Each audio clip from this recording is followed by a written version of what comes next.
Indonesia. Dengan ini menyatakan kemerdekaan Indonesia.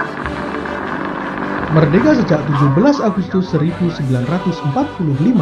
ternyata tidak membuat Indonesia menjadi negara yang seutuhnya terbebas dari penjajahan dan ancaman. Faktanya, selain ancaman dari sekutu dan Belanda, ancaman selanjutnya justru datang dari pemberontakan dalam negeri. So, berikut ini kita akan bahas tentang beberapa pergolakan dan pemberontakan yang mengancam integrasi bangsa di awal kemerdekaan. Bagi kalian kaum rebahan yang belum sarapan, jangan kemana-mana, tetap di Sejarah Keren.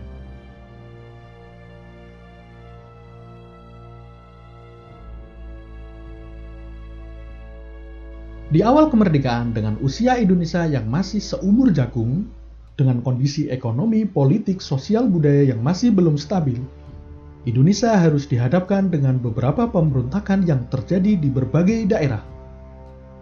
Dilihat dari jenisnya, pemberontakan ini terbagi menjadi 3 jenis. Yang pertama, pemberontakan dikarenakan perbedaan ideologi. Kemudian yang kedua adalah pemberontakan yang diakibatkan oleh kepentingan. Dan yang ketiga adalah pemberontakan karena sistem pemerintahan. Pemberontakan akibat perbedaan ideologi ini terjadi dikarenakan ketidaksetujuan mereka dengan dipakainya Pancasila sebagai ideologi negara. Salah satu pemberontakannya adalah pemberontakan PKI Madiun tahun 1948.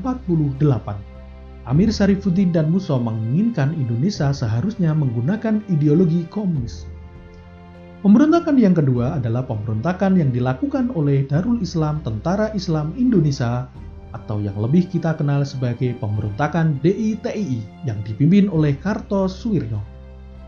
Kemudian pemberontakan yang ketiga terkait dengan perbedaan ideologi adalah pemberontakan G30S PKI yang dipimpin oleh DN Aidit.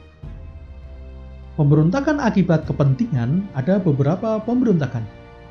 Yang pertama adalah pemberontakan Angkatan Perang Ratu Adil yang dipimpin oleh Raymond Westerling atau lebih kita kenal sebagai pemberontakan APRA di Bandung. Pemberontakan selanjutnya adalah pemberontakan Andi Aziz yang dipimpin oleh Andi Aziz di Sulawesi Selatan, tepatnya di Makassar. Pemberontakan selanjutnya adalah pemberontakan Republik Maluku Selatan yang dipimpin oleh Smokil. Pemberontakan yang disebabkan oleh sistem pemerintahan, ada beberapa pemberontakan yang terjadi di daerah. Pemberontakan ini terutama terjadi pada masa demokrasi liberal. Di antaranya adalah pemberontakan PRRI dan pemberontakan Permesta. Segini aja dulu pembahasan kita tentang pemberontakan di awal kemerdekaan. Pembahasan lebih lanjut dan mendalam akan kita bahas di video selanjutnya.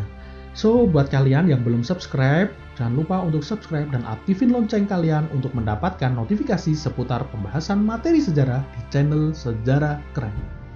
Terima kasih, sampai jumpa di video selanjutnya.